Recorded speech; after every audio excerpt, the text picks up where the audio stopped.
আবারও রাজপথে হাজারো ছাত্র জনতার উপস্থিতি। বৈষম্য বিরোধী ছাত্র আন্দোলন চলাকালে আওয়ামী লীগ সরকার এবং বিভিন্ন আইন প্রয়োগকারী সংস্থার দ্বারা জুলাই আগস্টে গণহত্যার শিকার শহীদদের স্মরণে বিকেল 3:30টার পর ঢাকা বিশ্ববিদ্যালয়ের রাজু ভাস্কর্যের সামনে থেকে শহীদি মার্চ শুরু হয়। মার্চটি নীলক্ষেত, সায়েন্স ল্যাব ও কলাবাগান হয়ে সংসদ ভবন যায়। এরপর ফার্মগেট, কারওয়ান বাজার, শাহবাগ, রাজু ভাস্কর্য হয়ে শহীদ মিনারের দিকে এগোতে থাকে নানা স্লোগানে।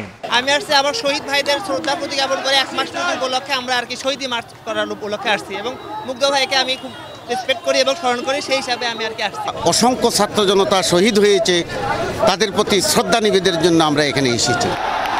এর আগে দুপুর থেকে বিভিন্ন স্কুল, কলেজ, মাদ্রাসা, বিশ্ববিদ্যালয়ের শিক্ষার্থী ও সাধারণ মানুষ দল বেঁধে রাজু ভাস্কর্যের সামনে এসে জড়ো হন।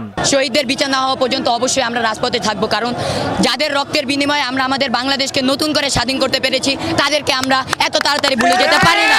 মুক্তির একটা বাতাস, সকলের মনে একটা আনন্দ এবং দেশকে তারা নতুনভাবে ফিরে পেয়েছে এবং সেই প্রত্যয় নতুনভাবে দেশ জেগে উঠেছে। আগামী নির্বাচনে যে নির্বাচিত প্রধানমন্ত্রী আসুক, কোনো স্বৈরাচারী শাসন যেন না চলে, এটা তাদের মাথায় রাখতে হবে। তারা বলছেন, হাজারো ছাত্র জনতার জীবনের বিনিময়ে দ্বিতীয় স্বাধীনতার স্বাদ পেয়েছে দেশের মানুষ। বহু আন্দোলনকারী পঙ্গুত্ব বরণ করেন, অনেকে এখনো হাসপাতালের বেডে চিকিৎসাধীন। তাদের স্মরণ করতেই এসেছেন তারা। আমরা চাই যে আমাদের যে নতুন সরকার গঠন হয়েছে তারা অবশ্যই আইনের দ্বারা যারা শহীদদেরকে হত্যা করেছে, যাদের মাধ্যমে আমাদের এত ভাইরা আহত হয়েছে, নিহত হয়েছে, তাদের শাস্তি আমরা চাই। এসেছিলেন আন্দোলনের সন্তানহারা অনেক বাবা ও স্বজনেরাও। হত্যার সঙ্গে সরাসরি জড়িত ও ইন্ধনদাতাদের দ্রুত বিচারের আওতায় আনার দাবি জানান তারা। যে ও খুব অসুস্থ, আপনারা মিটফোট আসেন, তখন আমরা যাওয়ার পরে দেখি যে রক্তাক্ত দেহ আমার বাচ্চার ওখানে পড়ে আছে, কোনো ট্রিটমেন্ট নাই। হাসপাতাল কর্তৃপক্ষ নিয়ে যান, বের করে দিতেছে, যে কোনো কিছু নেই। আনার জন্য আমার বাচ্চাটাকে রিকশায় করে কোলে করে নিয়ে আসছি আমরা এর বিচার চাই। হওয়ার পরে মনে করেন 3:10-এ মিরপুর 10 নম্বরে গুলিবিদ্ধ হয়। আমি খবর পাই, আয়া দেখি যে আজমত মেডিকেলে ফালানো লাশ। জি, এটা 4 তারিখে বিকাল 3:15-তে।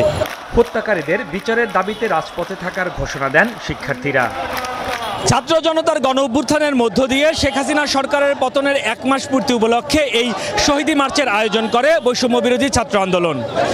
এখানে আন্দোলনকারীরা বলছেন যে যতক্ষণ পর্যন্ত শহীদদের বিচার না হবে ততক্ষণ পর্যন্ত তারা এই আন্দোলন চালিয়ে যাবেন।